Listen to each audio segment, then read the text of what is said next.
Bonjour à tous, quel plaisir de vous retrouver pour un nouveau Dragon Mag, un Dragon Mag événement avant le choc des titans, cet affrontement de ce samedi entre Metz Handball et Győr, tout simplement les deux premiers de la poule B de la Ligue des Champions. Nous évoquerons également la victoire messine face à Nantes en milieu de semaine et la nouvelle recrue, la demi-centre allemande Alina Grischels. Et c'est un événement puisque nous avons deux invités, à commencer par l'ailière gauche de Metz Handball, Laura Canor. Salut Laura. Salut, bonjour. Tu es en forme à quelques heures maintenant de ce match contre Győr ? J'ai hâte, j'ai vraiment hâte. Et puis à tes côtés, l'icône du handball français, le pendant de Thierry Omeyer, championne olympique, championne du monde, championne d'Europe, et puis de nombreuses lignes à son palmarès, c'est Amandine Leynaud. Bonjour Amandine. Bonjour, ravie d'être là. Merci en tout cas d'être effectivement sur ce plateau. On voit ton palmarès qui s'affiche avec le recul puisque tu as pris ta retraite l'été dernier. Qu'est-ce qui ressort de ta carrière ? Est-ce que le plus bel événement, c'est ce titre olympique ? C'est toujours assez particulier de répondre à cette question. Choisir un titre, c'est juste déjà incroyable de pouvoir choisir un titre. J'en ai gagné beaucoup dans ma carrière, c'est vrai, mais pour moi, le premier restera la médaille la plus marquante pour moi quand on a enfin été championne du monde. Ça faisait 12 ans que je courais après la médaille d'or et celle-là, elle a vraiment eu une saveur. Et bien sûr, championne olympique, le rêve de tout sportif de haut niveau. Donc tu peux pas ne pas la citer, mais ça reste quand même pour moi le titre de championne du monde. Amandine Leynaud, Jackie Beitenfeld, l'ancien vice-président de la fédération, Emmanuel Mayonnaud ou encore Olivier Krumbolz. Plus que jamais, Dragon Mag accueille vraiment la crème du handball français et même les meilleurs chroniqueurs de Moselle avec Mathieu Anquinet et Rémi Alésine. Salut messieurs. C'est la piste aux étoiles là, Arnaud. Tu l'as sorti, tu l'as voulu faire exprès. Tu aimes bien cette expression ? Ah, c'est toi qui l'aimes bien, donc j'étais étonné que tu la sortes pas. Non, j'ai fait exprès de pas la sortir justement. C'est un plaisir d'être là aujourd'hui, Arnaud. Je pense que c'est aussi le cas pour Rémi qui connaît très bien Amandine, qui suit le club depuis très très longtemps. Vous savez que quand j'étais à l'école de journalisme, j'ai eu des devoirs à faire. Et la première interview que j'ai faite, c'était Amandine Leynaud dans un café. Elle a donné une interview à l'époque à un jeune étudiant en journalisme. Elle devait avoir 3-4 sélections, moi j'en avais aucune. Et donc je suis très content 15 ans après de la retrouver avec... c'est même pas un palmarès, c'est un livre. Voilà. Comme je disais, vraiment le pendant de Thierry Omeyer du côté du handball français féminin. On commence tout de suite cette émission avec une chaude actualité. C'est la première mi-temps.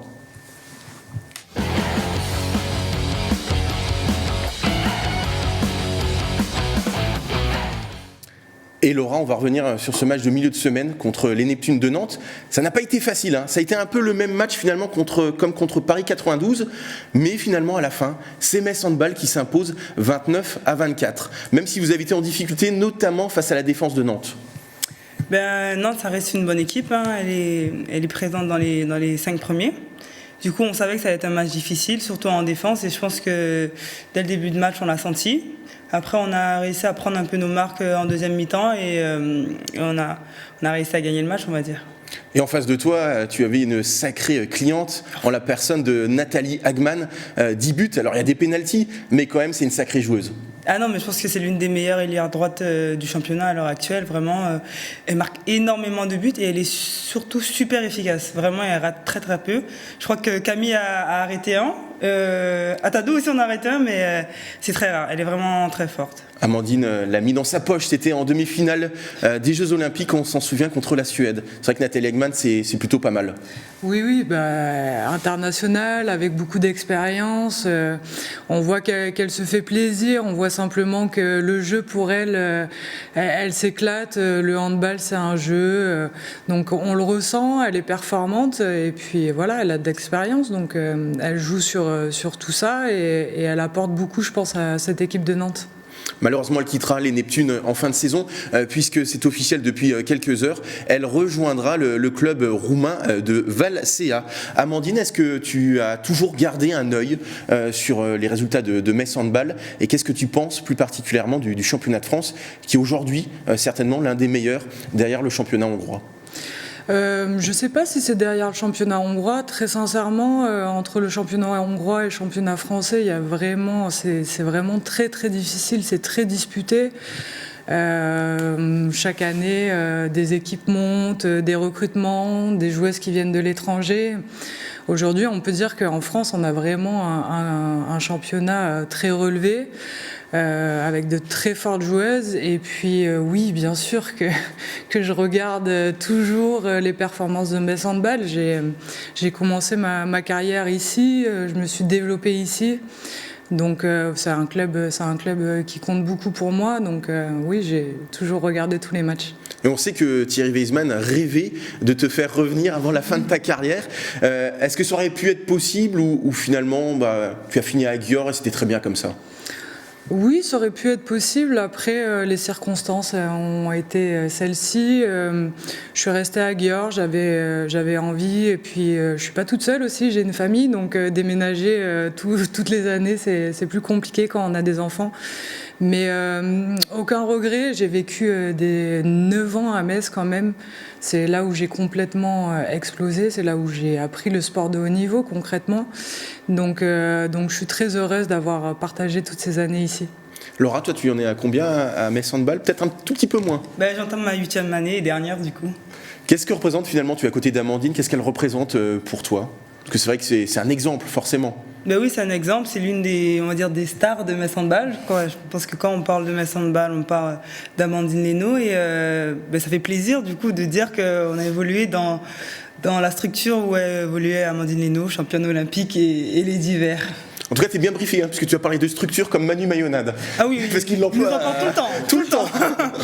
Rémi, on revient quand même sur ce match contre Nantes. Ouais. Il y a une joueuse qui a marqué les esprits, c'est la capitaine Bruna De Paola. 9 buts, 0 penalty, elle. Et c'est vrai qu'elle a enlevé une bonne épine du pied de l'équipe à des moments chauds. Surtout les moments chauds. Si Metz Handball vire en tête à la mi-temps, c'est parce que Bruna De Paola prend un petit peu de responsabilité.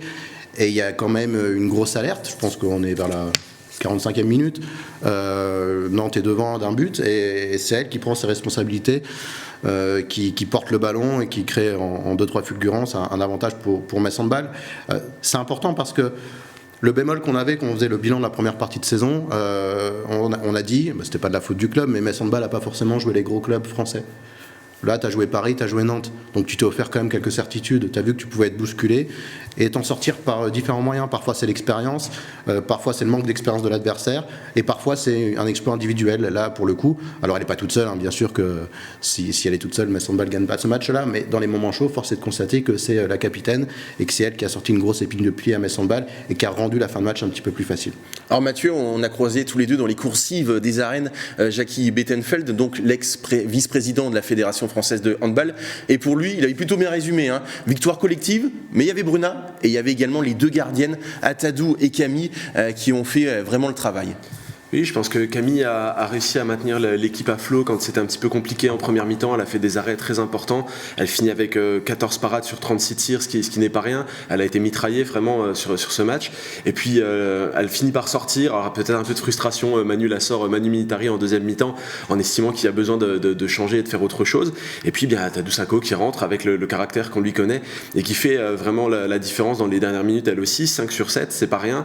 Elle est vraiment entrée dans le bon état d'esprit. On a à Metz Handball, comme souvent, comme dans de nombreuses années, 2 numéros 1 et c'est un luxe parce que ça permet de pouvoir interchanger et d'avoir quelqu'un qui vient changer la dynamique d'un match. C'était le cas et les gardiens ont vraiment fait le travail. Et ça s'est vu parce que quelques jours avant, contre le Podgorica, Tadou Sakho fait un match monstrueux. Donc tu vois, tu as une alternance aussi qui... On savait pas, moi je pensais pas peut-être en début de saison que Camille Dupuiset prendrait autant d'épaisseur. Je pensais qu'elle serait un petit peu dans l'ombre. Et là, elle s'affirme de plus en plus comme une vraie potentielle numéro 1 aussi. Amandine, qu'est-ce que tu penses de ces deux gardiennes? Une qui a été appelée en équipe de France lors du dernier Euro et Atadou Sakho qui pourrait rejoindre la sélection française lors des prochains rassemblements. C'est deux excellentes gardiennes avec des profils différents. Camille qui est un peu plus jeune, mais qui est en train, comme tu l'as dit, de monter en puissance. Elle s'exprime de mieux en mieux. On le voit, on voit qu'elle prend du plaisir, qu'elle a de la rage. Ça m'étonne pas. C'est une fille ambitieuse et elle a bien raison parce que je pense qu'elle a de très fortes capacités. Atadou, elle rentre, elle fait la différence sur la fin du match. Ça prouve à quel point elle a de l'expérience. Ça fait longtemps qu'elle évolue dans ce monde-là. Ça fait longtemps qu'elle prouve performance après performance, que c'est une grande gardienne aussi. Donc voilà, c'est vraiment extraordinaire d'avoir 2 gardiennes comme ça à Metz Handball qui sont complémentaires et je pense que Manu gère très bien tout ça. C'est vrai que Metz Handball a eu aussi dans le passé 2 grandes gardiennes. Je crois que à un moment, tu as partagé le poste avec une certaine Cléopâtre Darleux à Metz Handball. Donc c'était aussi à l'époque plutôt pas mal. Mine de rien, au niveau du classement, ça se décante. On voit très bien, Laura, que ça va une nouvelle fois se jouer entre Metz Handball et les rebelles de Brest-Bretagne Handball, puisque vous êtes invaincus et Brest compte une défaite. Et justement, c'est le prochain match en championnat, c'est mercredi prochain, mercredi à 20h30, 4 jours après Győr. Alors vous ne l'avez pas forcément dans un coin de la tête parce qu'il y a le match de Győr, mais en tout cas vous enchaînez et ce match-là aussi revêt une grosse importance.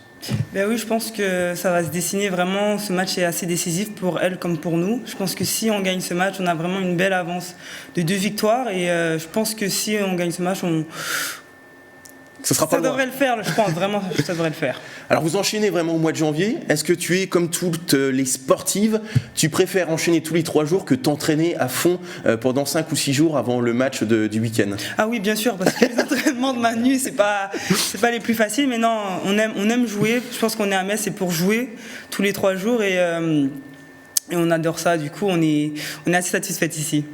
On va évoquer tout de suite la dernière recrue de Metz Handball qui a été officialisée ce vendredi.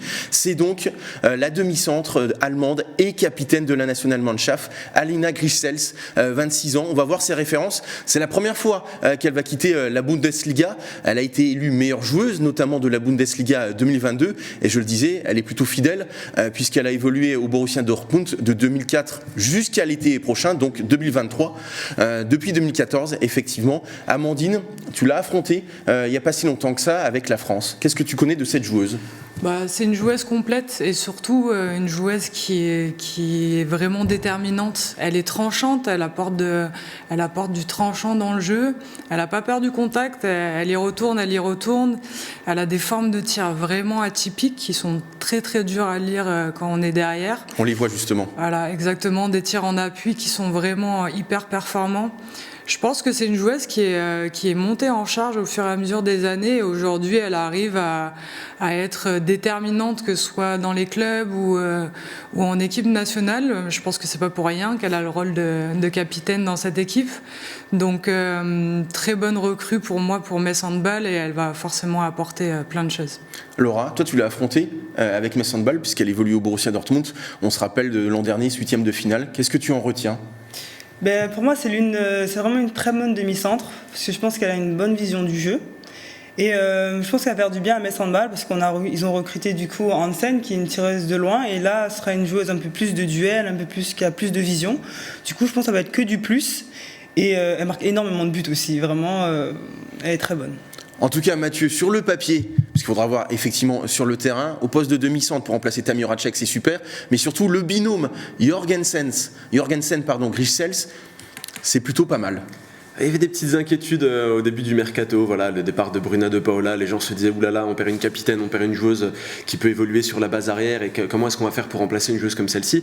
Metz Handball a plutôt bien répondu avec 2 recrues finalement qui viennent vraiment compléter ce que Metz Handball sait faire. Moi je suis content de voir Grischels arriver à Metz parce que c'est une véritable demi-centre de formation. Ces dernières années on a tendance à prendre des joueuses qui sont arrière, qu'on les transforme en demi-centre, qui ont des doubles postes. Elle est pur jus demi-centre, elle va apporter vraiment ce savoir-faire là pour compléter ce que les autres savent faire, et j'ai un petit peu hâte de voir ce que ça va donner, sa première sortie depuis l'Allemagne, et puis son intégration à Metz. C'est toujours une bonne chose de voir des joueuses de ce calibre-là arriver. Metz Handball est attractif, et tant mieux.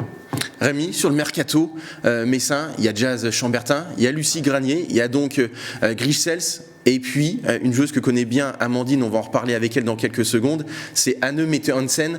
C'est vrai que toi qui connais très bien le club, voir Anne-Mette Hansen arriver à son apogée, puisqu'elle a 28 ans, c'est significatif. Ouais, j'ai cru que c'était un conte parodique, parce que non, mais honnêtement, moi j'étais un petit peu voilà, Bruna de Paula quitte Metz pour Győr. Voilà, on n'est pas abattu, mais on se dit c'est logique, c'est comme ça, c'est la même rengaine année après année. Et puis Manu Mayoda, Thierry Weissman trouveront une bonne idée, une bonne joueuse du championnat de France, qui voilà, comme Bruna de Paula, qui est venue, qui a passé le cap Nantes, Győr, en passant par Metz, l'étape logique finalement pour aller vers le très très haut niveau. Et d'un seul coup, Hansen qui vient en pleine possession de ses moyens, sans blessure, parce qu'à l'époque, la spécialité de Metz Handball, mais parce que tu ne pouvais pas faire autrement, c'était de prendre une Andriushina qui était, dont le corps était complètement cassé. Oninovic aussi. Et d'en faire une excellente joueuse pour Metz Handball et qui a aussi aidé à monter le club. Là, non, tu prends des joueuses qui sont en plus des leaders. Chrishels, capitaine de Dortmund, Hansen, capitaine de Győr. Voilà, tu prends plus des joueuses qui sont censées être des futures stars européennes, tu prends des joueuses qui sont déjà des joueuses de caractère, des joueuses qui vont pouvoir te monter cette équipe. Alors évidemment, tu prends des joueuses comme Granier qui ont un petit peu moins d'expérience et qui vont profiter aussi de ce step Metz Handball peut-être. Mais voilà, très excité déjà parce que, comme Mathieu, la chronologie fait que Bruna De Paula part. Bon, qu'est-ce que va annoncer le club ? On ne savait pas à l'époque si Burgard restait, si Valentini restait. Finalement, le club parvient à garder des joueuses qui ont gagné de la valeur marchande, parce qu'on parle comme ça, hein, désolé, c'est du sport de niveau, mais malheureusement les joueuses ont une valeur marchande. Donc maintenant le club arrive à garder ces joueuses-là et arrive à attirer des joueuses comme ça. Donc le club avait déjà franchi un énorme cap sportif. Voilà, quand tu fais 2 Final Four, quand tu réussis à être 3e du Final Four, c'est que tu fais partie des plus gros cadres européens. Mais en termes de statut, le club ne l'était pas encore. Et là, le club se fait respecter, notamment sur le marché des transferts, et ça veut dire beaucoup de choses. Amandine, tu as côtoyé, tu as joué avec Anne-Mette Hansen. Qu'est-ce que tu peux nous dire sur elle ? Et puis surtout, est-ce que tu as été surprise par cette arrivée à Metz Handball ? Non, je ne suis pas si surprise parce que déjà je la connais bien et je connais aussi bien le club de Metz. Donc je pense que ça va très bien s'accorder. C'est vraiment une fille, une battante, une fille qui a été au très haut niveau très jeune. Et je pense qu'aujourd'hui elle a besoin de nouveaux challenges. Et je pense qu'elle a envie d'apporter à Metz Handball, par sa venue, par son expérience, plein de choses. Et elle a envie de challenge, tout simplement. Aujourd'hui, Metz Handball fait partie des plus gros clubs. Pour moi, elle a toujours été. Peut-être que c'est... mais je pense que ça va bien fonctionner et qu'elle va vraiment adorer vivre ici et côtoyer le championnat de France. Ça reflète très bien sa personnalité. Et puis en plus, il y aura Louise Winter-Burgard et Christina Jorgensen. En tout cas, Anne-Mette Hansen, elle portera les couleurs de Győr ce samedi. La transition est toute faite. On parle de ce choc. C'est la deuxième mi-temps.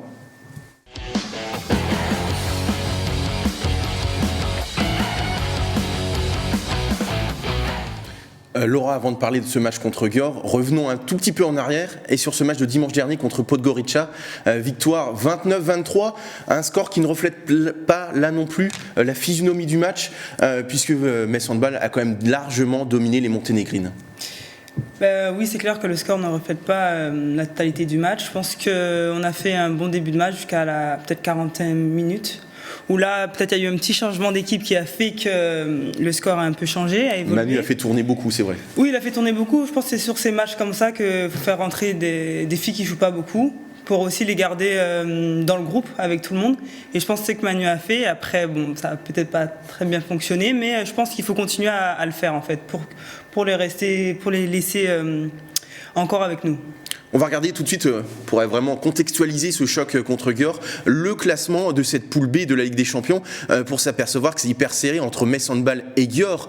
19 points pour Metz Handball, 18 pour Győr. Derrière, c'est un petit peu plus loin, puisque Esbjerg a battu la semaine dernière Rapid Bucarest. Il y a 3 points d'écart entre Metz Handball et ces deux équipes. Donc c'est vrai que ce match de ce samedi peut être décisif pour la première place. On va regarder d'abord l'agenda de cette 12e journée. Rapid Bucarest, Kastamonu, Podgorica, Lokomotiv Zagreb, Storhamar, Esbjerg. Ça devrait bien se passer. Normalement, pour les Danoises et les Roumaines. En tout cas, c'est vrai, Laura, qu'en cas de victoire de Metz Handball, la première place serait quasiment dans la poche. Quasiment, parce qu'il resterait 2 journées après. Ouais, 2 journées, ce serait le Rapide et Storhamar, logiquement, ça devrait le faire. Du coup, on aura peut-être les points de Storhamar, logiquement, et après, il restera le Rapide et ça devrait le faire. Amandine, qu'est-ce que tu penses là encore du parcours de Metz Handball qui est en tête de cette poule B, une seule défaite à Esbjerg et qui s'était imposé à Győr 28-24 au match aller? Pour moi, rien d'étonnant. Elles montrent de la régularité dans leur performance depuis longtemps. Ça progresse, ça joue bien, ça joue collectivement, ça défend. il y a des arrêts. Donc pour moi, rien d'étonnant. Je suis juste hyper contente d'être là et de pouvoir regarder le match aussi des tribunes. C'est toujours mieux qu'à la télé. Donc je vais prendre du plaisir et puis que le meilleur gagne sur ce match-là. La défaite de Győr à domicile en Ligue des Champions, est-ce que ça a eu l'effet d'une bombe là-bas? Puisque c'est vrai que Győr n'avait plus perdu à domicile en Ligue des Champions depuis octobre 2015. Győr, c'est un peu comme Metz Handball en France, hein. Il faut le dire, c'est l'équipe à abattre, c'est l'équipe à faire tomber. Győr, malgré ses joueuses incroyables, elles sont humaines aussi, elles ont le droit de perdre, c'est le sport de haut niveau. C'est aussi ça qui permet de se remettre en question et d'aller de l'avant. Je pense que le sport de haut niveau est hyper dur, hyper compliqué. Donc voilà, tout le monde a le droit à des erreurs. Elles travaillent, elles bossent, Metz bosse, Brest bosse, Nantes. Enfin, voilà, c'est le sport de haut niveau et je pense que c'est hyper intéressant justement d'être face à ces matchs-là et ça pousse à encore mieux jouer. Alors tu connais très bien cette équipe, forcément, tu connais bien aussi l'entraîneur Ambros Martin. Est-ce que tu penses que ce samedi, elles vont revenir avec le couteau entre les dents et qu'il y a vraiment un esprit de revanche qui va habiter les joueuses de Győr? Peut-être pour Ambrosch, tu le dis mieux que moi, Ambrosch. C'est un homme qui a beaucoup de caractère. Je pense que les filles, elles sont pas dans un esprit de revanche. Je pense simplement qu'elles ont envie de performer et d'être performantes sur ce match. Elles savent que c'est très très très difficile de venir jouer à Metz et de gagner. Donc elles vont essayer de faire un exploit à l'extérieur et elles ont les qualités pour, mais comme Metz avait les qualités pour aussi aller gagner à Győr, donc c'est hyper intéressant. Et puis on se souvient, Laura, qu'au match aller, vous aviez sorti une défense incroyable, puisque c'est vrai que Győr avait perdu un nombre de ballons incalculable avec un gros pressing. Mais je pense que ça va faire la différence, ça va être la défense. La défense va montrer qui va gagner le match. Et je pense qu'on aura besoin de nos gardiennes aussi. On aura beaucoup besoin de nos gardiennes. Je pense qu'on a l'une des meilleures paires de gardiennes avec Atado et Camille. Et voilà, après en attaque, il faudra qu'on reste assez constante parce qu'on a des fois des problèmes de constance durant tout le match. Et ce qui va faire la différence, je pense. On a besoin de toi aussi, puisque je te rappelle que tu as terminé meilleure buteuse lors d'un match de Ligue des Champions. Je ne sais pas si tu te souviens, c'était à Kastamonu. Bon, oui. 5 réalisations, donc on aura aussi besoin de toi. Besoin de tout le monde, je pense. Effectivement. Messieurs, comment vous voyez cette rencontre de prestige de ce samedi ? Laura l'a dit, il y a la défense qui va être vraiment primordiale. Si Metz Handball rentre bien dans son match, positionne vraiment toutes les choses là où il faut qu'elles soient avec de l'intensité et des bonnes intentions, et ben ça va forcément faciliter la tâche. Si Metz Handball rentre difficilement dans son match parce qu'il y a la pression, on a envie de bien faire mais on a du mal à bien se positionner, et bien là ça va être plus compliqué parce que Győr va s'engouffrer dans la brèche et après ça devient très compliqué d'aller chercher cette équipe quand elle prend les devants. Donc oui, la défense va être vraiment très très importante et il faut que les titulaires, celles qui vont être sur le terrain dès le début, soient totalement focus et concentrés ensemble pour que ça fasse un bloc et que ce soit comme finalement au match aller et que ce soit imprenable. Rémi, est-ce que tu penses que cette équipe de Metz Handball est capable de confirmer son succès de l'aller? Puisque gagner 2 fois contre Győr en phase de poule, ce ne sont que les phases de poule, ok, mais battre 2 fois Győr, ça serait quand même hyper significatif. On est face à une équipe de Győr qui perd, ça n'a pas toujours été le cas. L'année du Final Four de Metz Handball, le premier 2019, je crois que vous ne perdez pas un match. Il doit y avoir un match nul contre Ferencváros ça faisait longtemps quand mais c'était le Győr invincible, enfin c'était le Győr où tu avais Greensbo, Gorbitz, Amorim.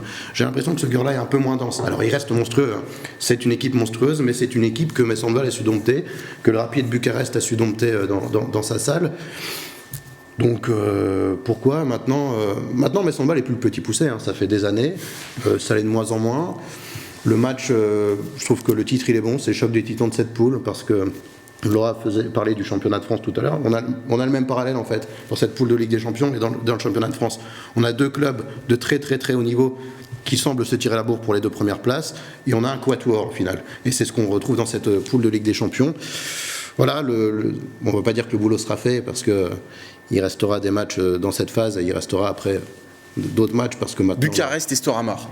Oui, mais après, l'ambition, c'est d'être champion d'Europe. Hein. C'est pas de faire premier de cette poule et puis de dire la saison est réussie. Hein. Moi, je pense que l'ambition de Metz Handball, quand tu as battu Győr à Győr, quand tu es premier de ta poule à ce moment-là de la saison, il n'est pas simplement de confirmer dans tes arènes et de faire la fête. Il est d'aller plus loin. Donc ça passe évidemment par montrer de l'autorité et montrer que tu peux battre Győr 2 fois dans la saison dans une phase de groupe, ce qui serait monumental comme performance. En sachant que la première place est peut-être très importante, alors ça enlèverait déjà les barrages, et un adversaire peut-être a priori plus abordable, Mathieu, même si je mets des guillemets, puisque le troisième de la poule, si Metz Handball termine deuxième, ça serait Odense, qui fait plutôt un bon parcours. Le quatrième, ça devrait se jouer entre FTC, Bietigheim, qui commence clairement à chuter, et peut-être les Brest, les rebelles de Brest. Attention à ne pas se voir trop beau dans la Ligue des Champions. Toutes les rencontres, je pense, à ce niveau-là sont elles peuvent aller dans n'importe quel sens, et si Metz Handball prend mal un match, eh bien ça peut aller d'une mauvaise manière. On a vu des équipes tomber contre des soi-disant plus petits, on a vu des équipes sortir le couteau entre les dents et venir faire le nécessaire. Donc attention à ne pas se voir trop gros et à toujours avoir cette dynamique qu'a Metz Handball de toute façon depuis des années, de vouloir aborder chaque match de la meilleure manière possible, parce qu'en Ligue des Champions il n'y a pas vraiment de petits et on peut vite se faire surprendre. Il est temps de passer à la troisième et dernière partie de cette émission, c'est la conférence de presse.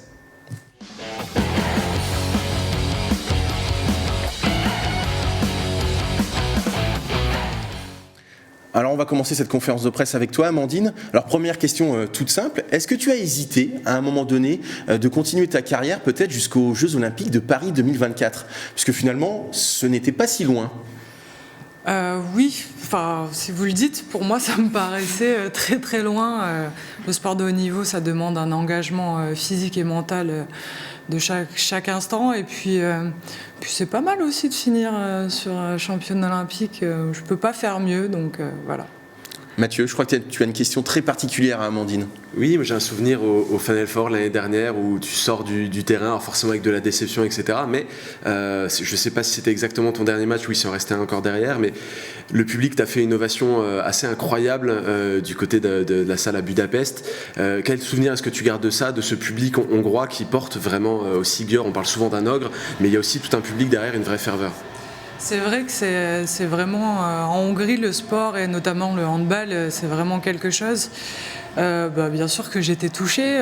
Il y avait Metz aussi et les supporters de Metz ont été hyper accueillants aussi avec moi, donc forcément ému. C'était mon dernier match et donc voilà, c'était un moment d'émotion très fort. Mais je l'ai vécu simplement et j'ai vraiment pris énormément de plaisir. Rémi ? Ta carrière a été une sorte de... Enfin, j'ai l'impression que tu as traversé deux mondes, en fait. Qu'il y a eu le handball d'hier, dans lequel tu as commencé à Metz Handball, où... alors, Metz Handball était un club familial, mais Metz Handball était un club assez marginal parce que peu médiatisé.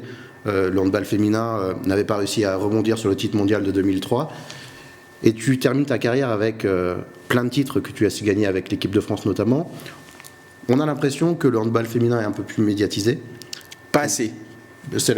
Alors, est-ce qu'il l'est assez ? Est-ce qu'il en mérite plus ? Et est-ce que toi, tu as vu cette évolution-là ? J'ai vu beaucoup d'évolutions dans le handball. J'ai vu des débuts où justement on n'était vraiment pas du tout médiatisé.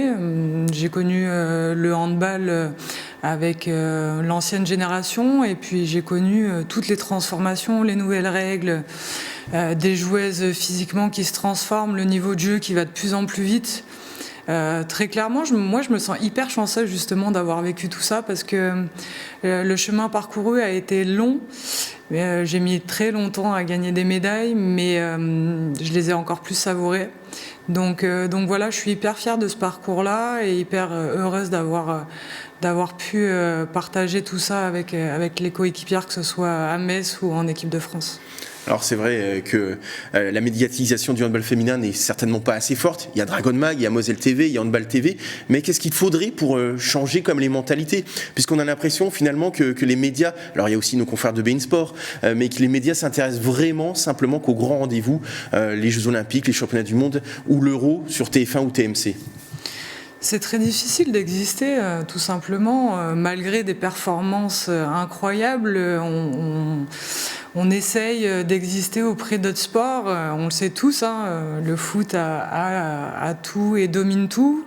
On est championne olympique, on fait même pas la une de l'équipe. Donc voilà, Mais c'est à nous de nous battre encore et toujours. Je pense qu'on aime notre sport, on continue à le faire vivre, on va essayer de continuer à performer et c'est ça le plus important. Pour moi, le handball est un sport magnifique que tout le monde peut jouer. Quand je croise les gens, ils m'ont tous dit j'ai fait du hand à l'école, ça leur parle, c'est beau de regarder à la télé. Donc voilà, il faut juste avoir confiance et continuer à ramener des médailles. Tu as évoqué effectivement cette polémique après votre titre olympique, parce que je crois que c'était Lionel Messi en une ce jour-là à la place de votre titre. Est-ce que tu comprends cette logique du quotidien, du seul quotidien sportif, alors qu'effectivement vous êtes championne olympique pour la première fois?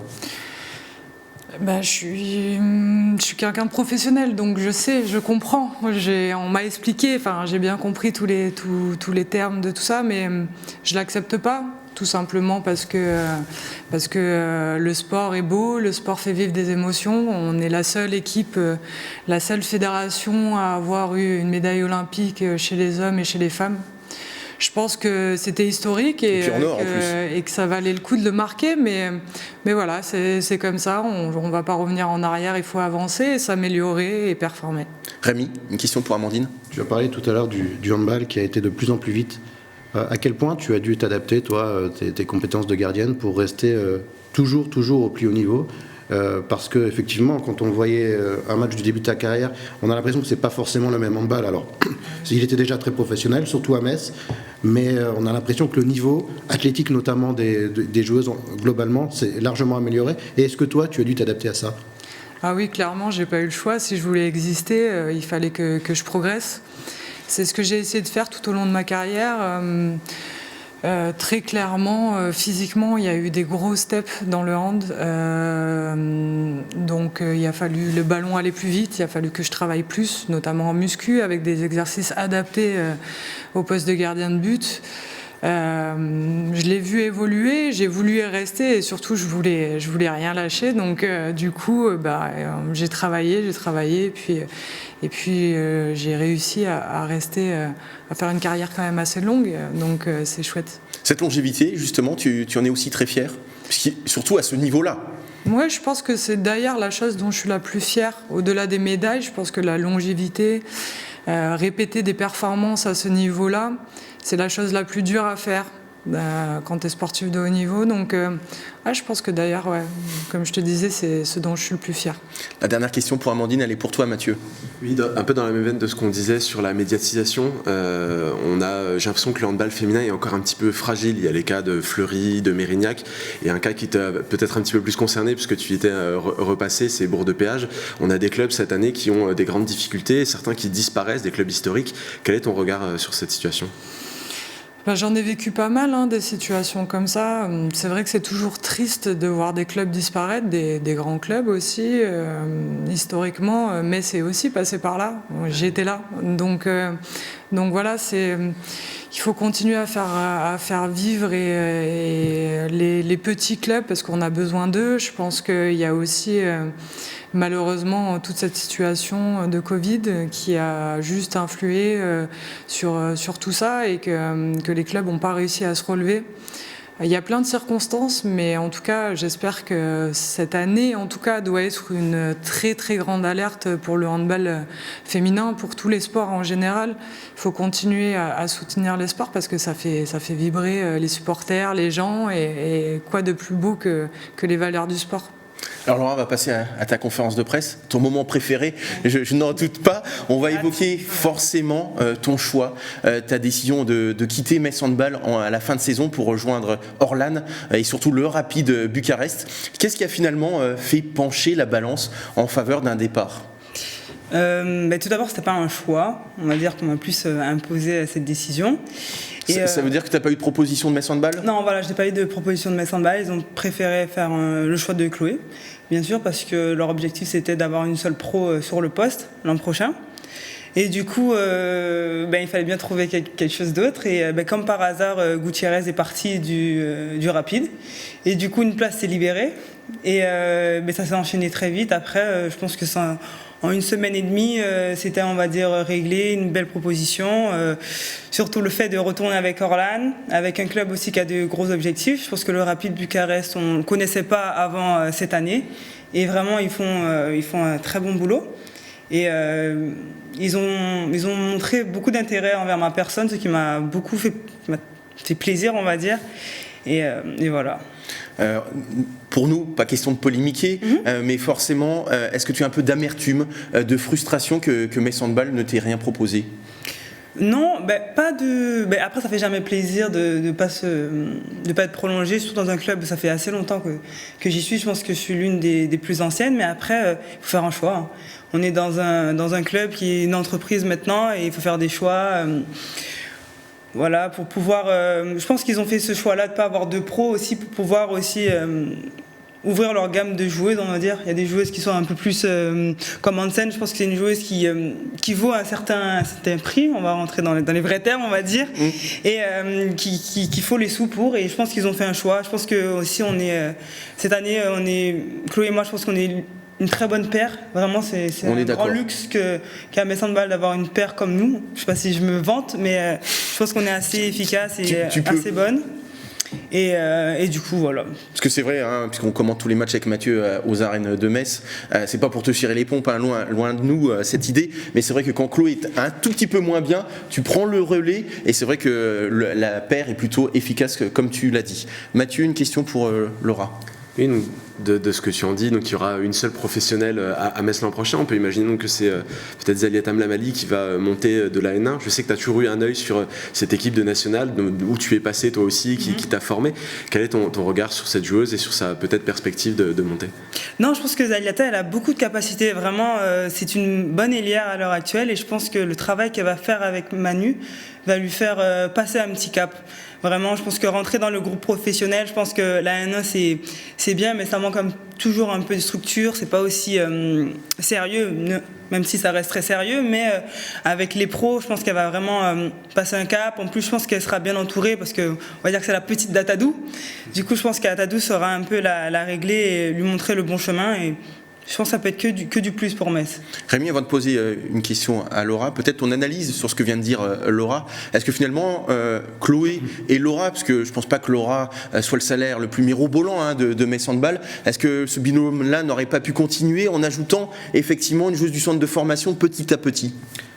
Oui, en fait, si c'est le cœur qui parle de ce que représente Laura à Metz Handball, je parlais du Metz Handball d'avant, très familial, du Metz Handball il y a 15-20 ans.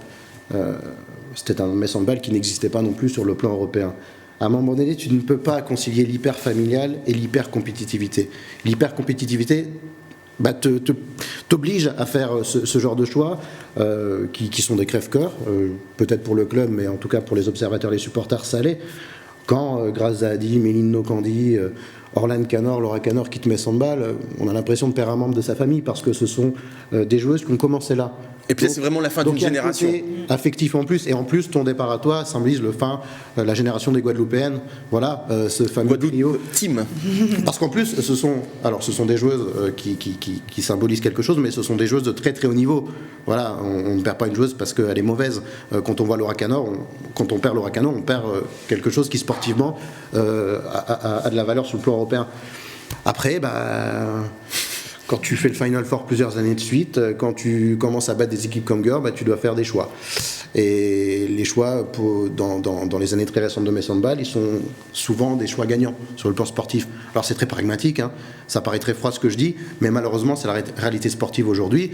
Maintenant, Laura Canor, elle rebondit dans un super club européen, elle rebondit pas n'importe où. Et je pense que le fait peut-être d'avoir ta sœur, de voir ce parcours européen de Rapid Bucarest, conforte, et c'est une question que je te pose aussi, est-ce que ça conforte un petit peu ton choix, te rassure un peu, parce que parfois le choix à l'étranger, je pense qu'Amandine tu peux en témoigner quand tu as quitté Metz Handball, tu peux tomber dans des situations qui ne sont pas celles qui avaient été espérées quand tu signes. Je pense que toi, c'était déjà en Roumanie d'ailleurs, à Valsea, le futur club de Nathalie Hagman. En fait, l'étranger, c'était pas une option pour moi à la base. De base, c'était pas une option. Mon but, c'était de rester à Metz. Bon, les choses ont fait que ce ne soit pas le cas. Mais je pense que le Rapid, c'est l'un des meilleurs clubs où j'aurais pu rebondir. Déjà, parce qu'il y a Orlane, et après, ça reste l'étranger, mais ça reste quand même une capitale. C'est pas l'étranger. Si je vais en Roumanie, je vais, je sais pas, à Bistrita ou Valsea. Non, ce sera déjà un peu plus facile pour moi, je pense. Et je pense que j'ai 25 ans, j'ai aussi envie d'aller voir ailleurs, d'aller voir d'autres horizons. Et je pense que la Roumanie, un bon club pour Mozir, comme le championnat devient de plus en plus intéressant, car il y a beaucoup plus d'étrangères qui arrivent et ça peut que être du plus pour moi, je pense. Et puis il y a Orlan, mais aussi un gros contingent de joueuses françaises. Exactement. Du côté de Bucarest. Une question pour toi, Mathieu ? Justement, on se souvient de ce match aller à Bucarest où l'équipe du Rapide a essayé de vous renverser, vous a poussé jusqu'à un match nul finalement. Et il y a quelque chose qui a vraiment joué dans ce match aussi, c'est le public. Est-ce que tu as été impressionné par cette ferveur qu'on retrouve là-bas, ce mur de supporters qui a vraiment poussé jusqu'à la dernière minute et qui communie vraiment avec le public, à la manière de ce qu'on a pu évoquer tout à l'heure pour Gueur? C'est pas encore Gueur quand même, Mathieu. Ah là, il y avait un joli. c'est pas mal. Attention. Non, mais Si un match nul, c'est aussi grâce au public. Là. Ah oui. Ah oui, mais je pense que c'est grâce au public qu'ils ont réussi à passer le cap, à faire égalité, parce que vraiment c'est une atmosphère incroyable. Je pense que j'ai jamais connu ça dans le handball. En tout cas, ma petite carrière, on va dire. Non, petite carrière, on va dire. Petite carrière, j'ai jamais connu ça. Et je suis allée voir un match d'Orlan à domicile du coup en décembre, et j'étais vraiment impressionnée parce que c'est une ferveur qui reste durant tout le match. Je sais pas, quand elles sont un peu dans le down, elles sont plus là, ou quand elles sont plus haut, elles sont plus là. Non, ils sont là constamment, et ça fait une assez grosse pression sur l'autre équipe, et je pense que c'est ce qui nous a eu à l'aller. Dernière question, elle est pour toi, Rémi, pour Laura. Moi, il y a une question qui me taraude à chaque fois que je parle avec des handballeurs ou des handballeuses, c'est que la notion de concurrence paraît très saine dans ce milieu-là. Je voulais parler de la concurrence que tu as avec Chloé Valentini. Voilà, vous êtes toutes les deux sur le même poste. On a une joueuse qui, cette année, explose. En plus, elle fait une saison incroyable, Chloé Valentini. Et alors, c'est vrai chez les gardiennes aussi, mais il y a besoin d'être complémentaire, mais je suppose que tu as aussi envie d'avoir du temps de jeu. Donc, comment on gère ça un petit peu, cette rivalité, mais en même temps ce besoin d'être complémentaire, parce que tu ne peux pas faire une saison avec une seule joueuse à ce poste-là? En tout cas, moi j'arrive à bien la gérer, parce que je réfléchis comme ça, je me dis que chacun a son temps.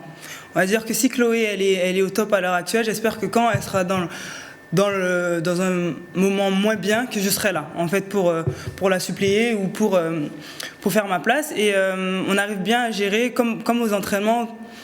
Si l'une est mauvaise, l'autre sera plus bonne, et on arrive aussi à s'aider pour gérer les mauvais moments, on va dire en match, quand on rate un tir, on dit non, t'aurais pu tirer là, et je pense que c'est ce qui fait que notre binôme est assez sain. Après, on est des joueuses compétitives, on aime beaucoup jouer, et je pense que c'est ce qui est un peu difficile, parce que on adore le jeu, on adore être sur le terrain, on adore faire des contre-attaques. Du coup, je pense que le plus dur, c'est peut-être gérer le temps de jeu entre nous, parce que on adore ça. Amandine, pour terminer, qu'est-ce que tu retiens du discours de Laura? Et si tu avais un conseil à lui donner pour sa première expérience à l'étranger, ça serait lequel? Juste de rester elle-même, de se faire confiance et de toujours travailler. Mais ça, je pense que tu le sais. Voilà, fais-toi plaisir, éclate-toi, profite, nourris-toi de chaque instant et des nouvelles personnes que tu vas rencontrer. Et c'est sûr, c'est une belle opportunité. Merci en tout cas à toutes les deux d'être venues sur ce plateau. Merci à vous deux également. Vous avez bien mérité votre surnom de Dream Team. Je ferai une augmentation, moi. Non, pas d'augmentation. Toujours un surnom magnifique de Dream Team. Nous, on se retrouve une bonne fois pour toutes vendredi prochain pour un nouveau Dragon Mag. D'ici là, portez-vous bien et évidemment, bye bye.